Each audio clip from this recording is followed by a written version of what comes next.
नमस्कार दोस्तों, जय हिंद, वंदे मातरम। सभी प्यारे मित्रों का वेलकम, अभिनंदन है शिक्षक भर्ती के चैनल जायसवाल कोचिंग सेंटर पर, पावर्ड बाई शिक्षा ही प्रकाश है। दोस्तों, मैं आपके साथ जायसवाल सर आप सभी का स्वागत अभिनंदन करता हूं। हर एक भाई बहन है गृहिणी का जिनका सपना है गवर्नमेंट टीचर, अध्यापक, अध्यापिका बनना। बात करेंगे पर्यावरण ईवीएस के एनसीईआरटी के पैटर्न पर। प्रैक्टिस सीरीज चल रही है और प्रैक्टिस सीरीज का यह पार्ट नंबर 13 है।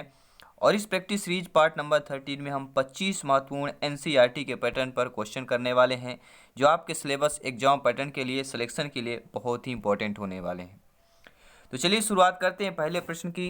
पहला प्रश्न दोस्तों आप लोगों की स्क्रीन पर है कि जल प्रदूषण अथवा जल जनित रोगों का एक उदाहरण कौन है। डिप्थीरिया, टॉन्सिलाइटिस की बात कर रहे हैं, अतिसार की बात कर रहे हैं, खसरा की बात कर रहे हैं। तो जल प्रदूषण अथवा जल जनित रोग जो होता है, सभी लोग जानते हैं। हम ऑप्शन नंबर किसकी बात कर रहे हैं? अतिसार। अतिसार एक जल जनित रोग है जो दूषित जल पीने से होता है और इसे डायरिया के नाम से भी जाना जाता है। अतिसार या डायरिया कुछ भी आ जाए, ये जल जनित रोग कहलाता है। दूसरा ऑप्शन है साथियों, निम्न में से कौन जो है विश्व ऊष्मायन का कारण है? जल प्रदूषण, मृदा प्रदूषण, वायु प्रदूषण, ध्वनि प्रदूषण। चार बेहतरीन प्रदूषण दिए गए हैं और चार प्रदूषण में से विश्व ऊष्मायन का जो कारण कहलाता है वह कहलाता है वायु प्रदूषण। वायु प्रदूषण वह स्थिति होती है जिसमें अवांछनीय गैस अत्यधिक मात्रा में वायुमंडल में जमा हो जाते हैं और सूर्य से आने वाली किरणों को पुनः वापस नहीं जाने देते, और परिणाम स्वरूप सूर्य द्वारा प्रदान ऊष्मा पर क्या होता है, यही बना रहता है और पृथ्वी के तापमान को बढ़ाने में सहायता करता है, और यही वैश्विक ऊष्मायन या ग्लोबल वार्मिंग समस्या पैदा करती है। तीसरा प्रश्न है, आई होप आप लोग अच्छे तरीके से समझ पा रहे होंगे। इस क्लास को आपने लाइक कर दिया होगा। बहुत बहुत धन्यवाद सभी प्यारे साथियों का। तीसरा प्रश्न दोस्तों दिया गया है कि ध्वनि का प्रदूषण मापा जाता है फोन, डेसिबल या डेसिमल से। तो सभी जानते हैं हम किसकी बात कर रहे हैं, डेसिबल की बात करते हैं। डीबी की, जिसका डिनोट हम किससे करते हैं, डीबी से डिनोट करते हैं, ठीक है। और समानता एक व्यक्ति जो है 70 से 80 डेसिबल तीव्रता की ध्वनि सहन कर सकता है और इससे अधिक तीव्रता ध्वनि प्रदूषण उत्पन्न करती है। और 120 एबव जो है डेसिबल जो ध्वनि होती है वह क्या होती है, बहुत ही ज़्यादा होती है। वह कानों द्वारा जो है नहीं सुनी जा सकती, एक पागल की तरह होती है। इतनी ध्वनि शोरयुक्त कहलाती है। चौथा प्रश्न है, भारत तथा दूसरे देशों में प्रदूषण को रोकने के लिए बनाए गए नियम का प्रयोग रोकता है। किसको रोकता है? नहीं, भारत और काफ़ी देशों में प्रदूषण के एक नियम बनाया गया है। वह नियम किसको रोकता है? कागज़ के थैलों को रोकता है, प्लास्टिक के थैले को, नायलॉन के थैले को, या चमड़े के थैले को। तो बहुत ही सिंपल साधारण सा प्रश्न था। और आपको पता है 60% जो है आसान प्रश्न पूछे जाएंगे। 20 प्रश्न जो है जो पूरी तरह से इसी तरह क्लासेज ज्वाइन करेंगे उनसे बनेगा 80%। और फिर 20% होता है वो नॉलेज से होता है कि कितनी आपका नॉलेज है, कितना आपका माइंड है, कितना आपका एब्जर्व करता है, उसके अकॉर्डिंग। तो 60, ठीक है, 55 से लेके 60% तक नॉर्मल प्रश्न रहेंगे, ये आपको ध्यान देना है। तो भारत तथा दूसरे देशों में प्रदूषण को रोकने के लिए बनाए गए नियम जो है प्लास्टिक के थैले का प्रयोग रोकता है। पांचवा प्रश्न दिया गया है कि कक्षा 5 के विद्यार्थियों को पर्यावरणीय चिंताओं के बारे में पढ़ाते समय प्रीति जो है एक अध्यापिका है, प्रदूषण पर अधिक बल देना चाहती हैं और वांछित उद्देश्य को प्राप्त करने के लिए नीचे दिए गए क्रियाकलापों में कौन सा सर्वाधिक प्रभावी होगा? किसके लिए? प्रदूषण पर अधिक बल देने के लिए। विद्यार्थियों से विभिन्न प्रकार के प्रदूषण के चार्ट बनवाकर विद्यार्थियों को शैक्षिक भ्रमण पर ले जाकर किसी प्रदूषित नदी को दिखाना, या विद्यार्थियों से विभिन्न प्रकार के प्रदूषण से संबंधित समूह परियोजनाओं का कार्य करने के लिए कहना, या किसी विशेषज्ञ को नियंत्रित करके वायु, जल और ध्वनि पर प्रमुख भाषण देना। देखिए सभी लोग जो जानते हैं कि इस टाइप के प्रश्न पूछे जाते हैं ईबीएस में, एनसीईआरटी पर्यावरण पर। तो विद्यार्थियों से विभिन्न प्रकार के प्रदूषण से संबंधित परियोजनाओं का कार्य करने के लिए कहना, ये प्रोजेक्ट बेहतरीन हो जाएगा। तो तीसरा ऑप्शन यहाँ पर सही हो जाएगा। अगला प्रश्न दिया गया है दोस्तों, कीटनाशकों के अत्यधिक इस्तेमाल से वायु प्रदूषण होता है, ध्वनि प्रदूषण, जल प्रदूषण, या ये सभी हो जाएगा? तो सभी जानते हैं अगर खेतों में कीटनाशक अधिक प्रयोग करेंगे तो कीटनाशक कहाँ? मिट्टी मिलते हैं, और मिट्टी क्या है, जब बारिश होती है तो जल में मिल जाता है, तो इससे क्या होता है, फिर जल प्रदूषण होता है। ठीक है, तो हम किसकी बात कर रहे हैं, सभी कमेंट करेंगे। तो कीटनाशकों का अत्यधिक प्रयोग से क्या है, जल प्रदूषण होता है। 7वां प्रश्न दिया गया है कि सभी बड़े शहर सड़कों पर भारी संख्या में वाहनों के कारण पर्यावरण प्रदूषण की समस्या का सामना कर रहे हैं। बिल्कुल सही बात है। पर्यावरण संरक्षण के लिए शहर के लोग व्यक्तिगत रूप से किसके माध्यम से अपना सहयोग दे सकते हैं? शहर के लोग आने जाने के सार्वजनिक यातायात व्यवस्था का प्रयोग करके, अक्सर घर से बाहर जाने से बचें, या व्यक्तिगत वाहन जैसे स्कूटर कार आदि नहीं रखें, या पर्यावरण सुरक्षित सीमा के लिए व्यक्तिगत वाहन इंजन की नियमित रूप से जांच करवाएं।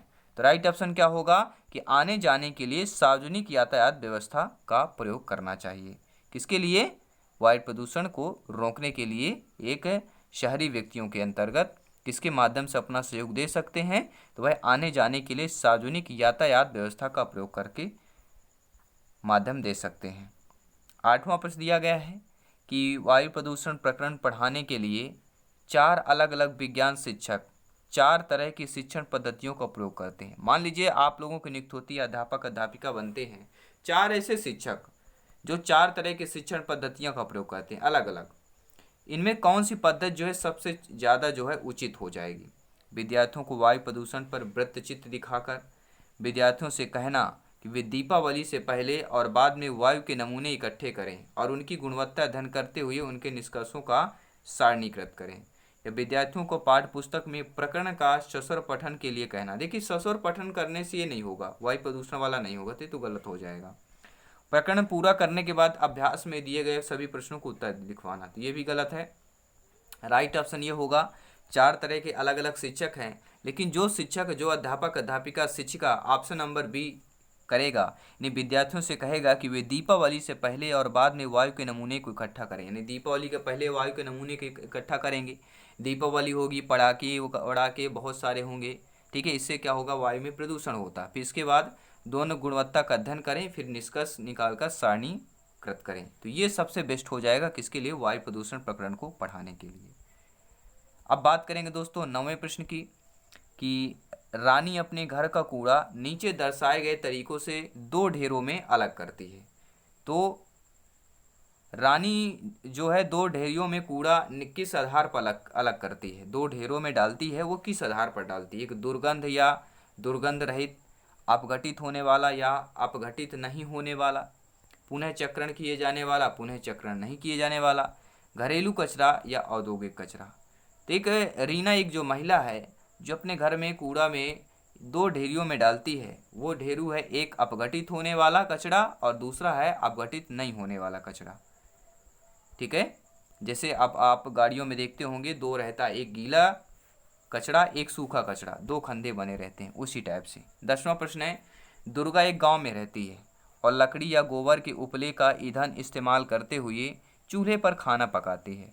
पिछले 3 महीने से उसे तेज खांसी आ रही है, इसका क्या कारण हो सकता है? उसकी झोपड़ी के अंदर बाहर प्रदूषण तथा वृद्धावस्था हो सकता है, ईंधन के जलने से उत्पादित कार्बन मोनोऑक्साइड या उसके श्वसन नली में जाकर जमा हो गई है, यह जलते हुए ईंधन के उत्पादित काला धुआं जो उसके श्वसन नली में जमा हो गई है, यह जलते हुए ईंधन के धुएं से उसको एलर्जी हो गई है। तो सभी लोग जानते हैं हम किसकी बात कर रहे हैं? ईंधन के जलने से उत्पादित कार्बन मोनोऑक्साइड यानी CO जो है उसके श्वसन नली में जमा हो गई है, जिसके कारण वह खाना बनाने के साथ साथ उसको खांसी आती है। उसको 3 महीने से तेजी खांसी आ रही है, उसका कार्बन है कार्बन मोनोऑक्साइड। बात करेंगे 11वें नंबर प्रश्न कि विश्व में जल संकट का प्रमुख कारण है नगरीकरण, औद्योगिकीकरण, विश्व के तापमान में वृद्धि या अम्ल वर्षा। तो सभी जानते हैं विश्व के जल संकट का प्रमुख कारण क्या होता है? नगरीकरण। जल संकट का प्रमुख कारण बढ़ता हुआ नगरीकरण, क्योंकि नगरीकरण के बनने के साथ जल प्रदूषण बढ़ता जा रहा है और पीने योग्य जल की कमी होती जा रही है और पेड़ पौधे काटे जा रहे हैं। अगला प्रश्न है, वायु प्रदूषण का कारण है कीटनाशक, सीवेज, धुआं, ध्वनि विस्तारक। देखिए वायु प्रदूषण, तो वायु प्रदूषण का सबसे ज़्यादा जो कारण है वह हमारा कहलाता है, क्या कहलाता है? धुआं। धुआं वायु प्रदूषण का मुख्य कारक कहलाता है, क्योंकि धुएं में अनेक प्रकार की अवांछनीय गैसें होती हैं जो स्वच्छ वायु में मिलकर उन्हें प्रदूषित कर देती हैं, जैसे carbon dioxide, carbon monoxide, sulphur dioxide, methane. Carbon dioxide CO2, carbon monoxide CO, sulphur dioxide SO2 और आपका मीथेन CH4। ये आपको ध्यान देना है। 13वां प्रश्न दिया गया है। आई होप सभी प्यारे मित्र अच्छे तरीके से समझ पा रहे होंगे। फीडबैक करते रहें, कमेंट करते रहें। पेड़ पौधे प्रदूषण को घटाते हैं क्योंकि वे अवशोषण करते हैं। सल्फर डाइऑक्साइड SO2 को करते हैं, CO2 को करते हैं, CO को करते हैं कि नाइट्रोजन का करते हैं। तो पेड़ पौधे प्रदूषण को घटाते हैं क्योंकि ये सभी लोग जानते हैं पेड़ पौधे जो है CO2 को अवशोषण करते हैं। किसकी? Carbon dioxide. पौधे जो होते हैं अपने श्वसन एवं प्रकाश संश्लेषण फोटोसिंथेसिस की द्वारा जो है हानिकारक गैस यानी कि CO2 को अवशोषित करते हैं और ऑक्सीजन यानी O2 को उत्सर्जन करते हैं, जो हमारे लिए जीवधारियों के लिए प्राणवायु कहलाती है। अगला प्रश्न है, डेसिबल निम्नलिखित में से किसे मापने की इकाई है? गहराई, ध्वनि, तापमान, वायुदाब। डेसिबल सभी लोग जानते हैं किसके लिए? डीबी अर्थात ध्वनि की बात करेंगे। ध्वनि की तीव्रता मापने के लिए डेसिबल इकाई का प्रयोग किया जाता है और मनुष्य के लिए 80 से डेसिबल से अधिक ध्वनि की हानिकारक होती है। अगला प्रश्न है, इनमें से कौन सा जल प्रदूषण का स्रोत नहीं है? नेगेटिव और नकारात्मक प्रश्न है। औद्योगिक अपशिष्ट या कचरा, रेडियोधर्मी कचरा, कृषि जनित कचरा या खनन अपशिष्ट की बात कर रहे हैं। इनमें से ऐसा आपको बताना कि जो जल प्रदूषण का स्रोत नहीं है। देखिए, जो आपका खनन अपशिष्ट होता है यह जल प्रदूषण का स्रोत नहीं होता है। बाकी आपका औद्योगिक अपशिष्ट, रेडियोधर्मी, कृषि जनित कचरा, ये तीनों जल प्रदूषण स्रोत कहलाते हैं, लेकिन खनन अपशिष्ट हमारा नहीं कहला जाएगा। 16वां प्रश्न है कि महासागरों में जल स्तर वृद्धि का कारण क्या होता है? ध्रुवीय प्रदेश में बर्फ का पिघलना, अत्यधिक वर्षा, अम्ल वर्षा या इनमें से कोई नहीं। आपका कमेंट, आपका फीडबैक, आपको ओपिनियन क्या कहता है, आपको कमेंट बॉक्स में बताना है। तो महासागरों में जल स्तर की वृद्धि का कारण क्या हो सकता है? ध्रुवीय प्रदेश में बर्फ का पिघलना। जब गर्मी हो रही है, ठीक है, ऊष्मायन बढ़ रहा है, जब ऊष्मायन बढ़ेगा, गर्मी होगी, तो ध्रुवीय प्रदेश में बर्फ क्या है जो है तो वो क्या पिघल रहा धीरे धीरे। इससे क्या होता है? महासागरों में जल स्तर की वृद्धि हो रही है। इसे वैश्विक ऊष्मायन का प्रभाव कहते हैं। अब बात करेंगे अगले प्रश्न की। 17वां प्रश्न है, आप सभी को पता है हम टोटल 25 प्रश्न करेंगे और 25 प्रश्न में से आपको कमेंट करके बताना है कि आपका स्कोर यहाँ पर 12 प्लस है, 15 प्लस है, 20 प्लस है या 20 एबव है। 20 एबव आप कितना कर रहे हैं? अब आपको कमेंट करके बताना है, फीडबैक करके माध्यम से बताना है कि इस प्रैक्टिस सीरीज जो चल रही है इस प्रैक्टिस सेट में अपना कितना स्कोर है, क्योंकि अब अंतिम बार यह तैयारी चल रही है। जितना प्रिपरेशन किया आपने, अपने प्रिपरेशन को जरूर चेक करें। तो सूर्य के हानिकारक किरणों से पृथ्वी को कौन सा स्तर सुरक्षित रखती है? आयन मंडल, ओजोन स्तर, क्षोभ मंडल, चुंबक मंडल। देखिए, बहुत सारे बोलते हैं बहुत ही नॉर्मल प्रश्न है। अगर नॉर्मल प्रश्न है तो 25 में 25 स्कोर करके दिखाइए, तब हमें पता चल जाएगा कि आप लोग वाकई में ऑल टू ऑल यहाँ पे अटेंड कर रहे हैं, ऑल टू ऑल क्वेश्चन का आंसर आप लोग कमेंट कर रहे हैं। तभी तो हमें पता चल पाएगा कि ये सारे इजीली क्वेश्चन है, बोलने से कुछ नहीं होता, जो भी होगा कमेंट करने से होगा। तो इसलिए बेफिक्र कमेंट करें। तो सूर्य के हानिकारक किरणों से जो पृथ्वी को कौन सा स्तर जो है सुरक्षित रखती है? आयन मंडल, ओजोन स्तर, क्षोभ मंडल, चुंबक मंडल। तो सभी लोग जानते हैं क्षोभ मंडल जो होता है सबसे निचली परत कहलाती है, और सूर्य से आने वाली जो हानिकारक किरणें होती हैं वो पृथ्वी से आने का जो स्तर रोकता है वह कहलाता है ओजोन स्तर। समताप मंडल, पृथ्वी के ऊपर स्थित समताप मंडल में ऑक्सीजन O2 अणुओं से निर्मित ओजोन O3 गैस की एक परत पाई जाती है, और सूर्य से विकिरित तीव्र ऊर्जा के परावैंगनिक किरणें अल्ट्रावायलेट रेडिएशन का अधिकांश भाग वायुमंडल की ऊपरी परतों में अवशोषित हो जाता है। इस क्रिया से O2 के अणु क्या होते हैं? परावैंगनिक विकिरणों में ऊर्जा लेकर O3 में परिवर्तित हो जाते हैं, और ओजोन मंडल या ओजोन परत या ओजोन लेयर सूर्य से आने वाली किरणों को पृथ्वी पर आने से रोकती है, और लगभग यह 94% तक रोकती है। आपको ध्यान देना है। 18वां प्रश्न दोस्तों दिया गया है, नीचे कमेंट करें और फ्री में नोट्स PDF फाइल प्राप्त करें। आज ही टेलीग्राम ऐप को इंस्टॉल करें, वहां पर सर्च करें जयसवाल कोचिंग सेंटर। आपको सारे PDF फाइल नोट्स आपको फ्री में प्राप्त हो जाएंगे, क्योंकि राष्ट्र हित में शिक्षक का परिवार है, आपका परिवार है, टीचर्स फैमिली है। बात करेंगे 18वें प्रश्न की कि वातावरण में अत्यधिक हानिकारक सल्फर मिश्रित है। H2S, SF6 या SO2 की बात कर रहे हैं। तो वातावरण में अत्यधिक हानिकारक सल्फर मिश्रित जो गैस कहलाती है वह हमारी क्या कहलाती है? हाइड्रोजन सल्फाइड कहलाती है, अर्थात हम H2S की बात कर रहे हैं। ठीक है, हाइड्रोजन सल्फाइड H2S एक अत्यंत विषैली गैस है। यह गैस मनुष्यों के लिए अत्यंत हानिकारक होती है, यानी आपके और हमारे लिए बहुत ही हानिकारक गैस होती है। H2S हाइड्रोजन सल्फाइड, जैसे पेट्रोलियम का शोधन, कागज उद्योग, रंजक उद्योग, चमड़ा उद्योग आदि में एक सह उत्पाद के रूप में यह उत्पन्न होता है और जैव ईंधनों के अपूर्ण दहन से भी उत्पन्न होता है। ठीक है, जैसे आंखों में जलन होना, चक्कर आना, मिचली यानी कि जो उल्टी के पहले मिचलापन होता है, ये सारी H2S के कारण होती हैं। सूखी पत्तियों में जेम की बोतल, सांस की बोतल, सॉस, सास नहीं है सॉस है, टोमेटो सॉस जैसे बोलते हैं वही सॉस की बोतल, उपयोग में लाई गई टूथपेस्ट ट्यूब, प्लास्टिक खिलौने आदि इन पर उपयोग किए जाने से ये चीज़ें उपलब्ध होती हैं या पैदा होती हैं। H2S की बात कर रहे हैं। तो पृथ्वी का ऊष्मायन का अर्थ क्या कहलाता है? ग्रीन हाउस गैसों द्वारा पृथ्वी के तापमान में वृद्धि, समुद्र में ज्वार भाटा आना, घने जंगलों में वायुमंडल गैस उत्सर्जन या पवन ऊर्जा के कारण पृथ्वी के तापमान में वृद्धि। तो देखिए, पृथ्वी का ऊष्मायन का अर्थ यही होता है कि ग्रीन हाउस गैसों द्वारा पृथ्वी के तापमान पर वृद्धि होना। इसे वैश्विक ताप कहते हैं, ग्लोबल वार्मिंग भी कहते हैं। और ग्रीन हाउस गैस की अधिकता के कारण वैश्विक ताप में वृद्धि हो रही है। किसके कारण? ग्रीन हाउस गैस के या ग्रीन हाउस की अधिकता के कारण। ग्रीन हाउस गैस प्रमुख कौन से कौन होती हैं? Carbon dioxide CO2, nitrous oxide N2O, methane CH4 और क्लोरोफ्लोरोकार्बन या CFC की बात करेंगे। 20 नंबर प्रश्न है कि ऊर्जा का अप्रदूषकीय स्रोत है नाभिकीय ऊर्जा, सौर ऊर्जा, पेट्रोल या डीजल।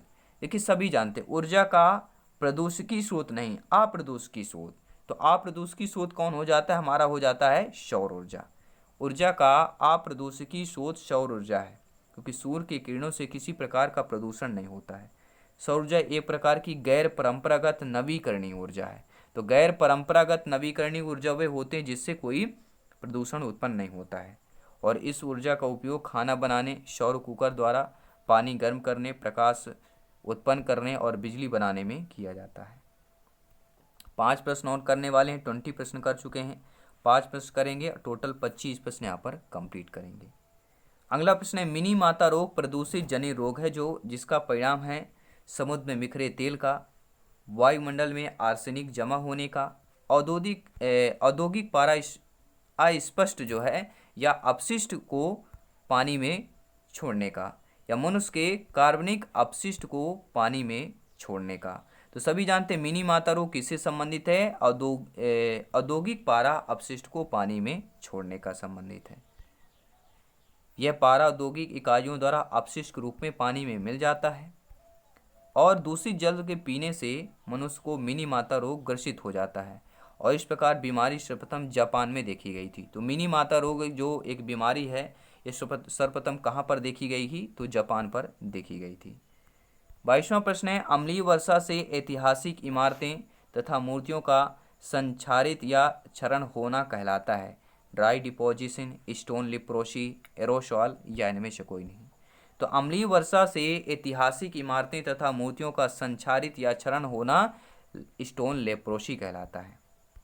स्टोन लेप्रोसी अम्लीय वर्षा के लिए sulphur dioxide SO2, nitrous oxide NO2 मुख्य रूप उत्तरदायी होती हैं, और वर्तमान में स्टोन लेप्रोसी का शिकार आगरा का ताजमहल हुआ है। अगला प्रश्न है, स्मॉग या धुआं बनता है धुआं तथा कोहरे के मिलाप से, वाष्पन के संघनन से, कोहरा तथा नाइट्रस ऑक्साइड से, धुआं या कार्बन डाइऑक्साइड से। तो स्मॉग या धुआं जो बनता है धुएं और कोहरे का एक मेल होता है।